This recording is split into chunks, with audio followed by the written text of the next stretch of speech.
Welcome back to NYSE TV Live, everyone. I'm Kristen Scholler here in studio at the Stock Exchange. Wall Street witnessed history in the ETF space last year. According to ETF GI, investors poured more than $1 trillion into U.S.-based ETFs for the first time ever. Additionally, assets in U.S. ETFs grew by more than 30% last year, topping $10 trillion for the first time in 2024. Joining me now with more, Cinthia Murphy. She's an investment strategist at VettaFi. Cinthia, it's great to have you on the show as we kick off 2025. And do you see this momentum from 2024 continuing into this new year? Hi, Kristen. Happy New Year. It's been an exciting time to be in the ETF space because, as you noted, it's been a time of records. And I think, what the flows we saw last year, the record-breaking flows, the record-breaking total assets, is just a trend that we don't see stopping because ETFs have proven their weight in terms of solving portfolio problems at a time when investors are trying to figure out where to allocate. The easy way to implement them, their low cost, their tax efficiency, all the things that make ETFs what they are, has really proven their value. And so I don't see any reason why we shouldn't continue to see adoption grow.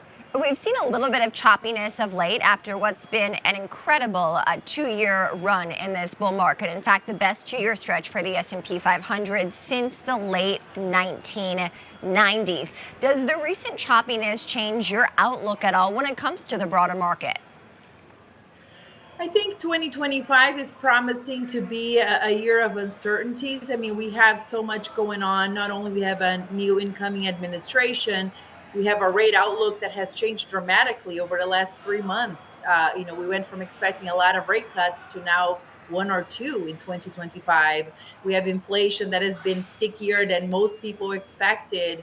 We have so much geopolitical risk around the globe. So there's so much uncertainty in the market, and it's a market that has been running so much in the last couple of years, as you noted, that it feels like it's really a great time for managing risk. And so I think that choppiness is just going to lend itself to different portfolio allocations that try to, manage that risk that we see in markets today. What is the best way for our viewers to approach this ETF space when they are looking at their portfolios in this new year? The good news, Kristen, is that there's so many solutions for any problem you are looking to solve.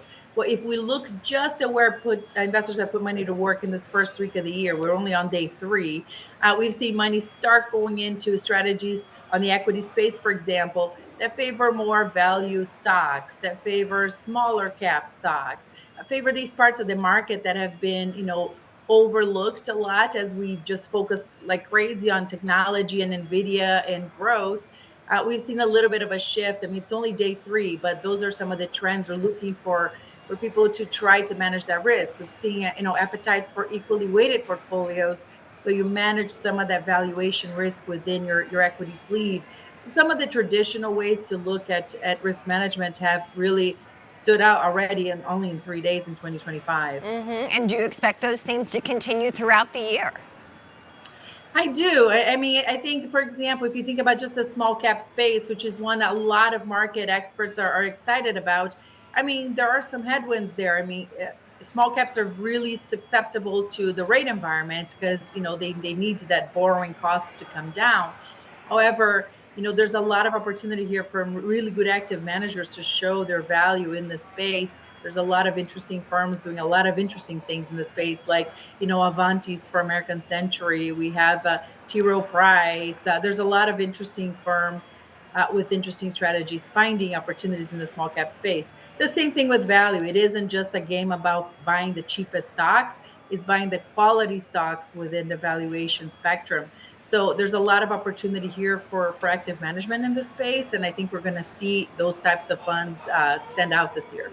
Interesting. And Cinthia, when it comes to the new administration, January 20th will mark a turning of the page. And many have said that some transitioning in portfolio picks, with small caps now perhaps back in favor after lagging for a few years, that we could see a changing of the tide. How much does the new administration, have to do with your outlook?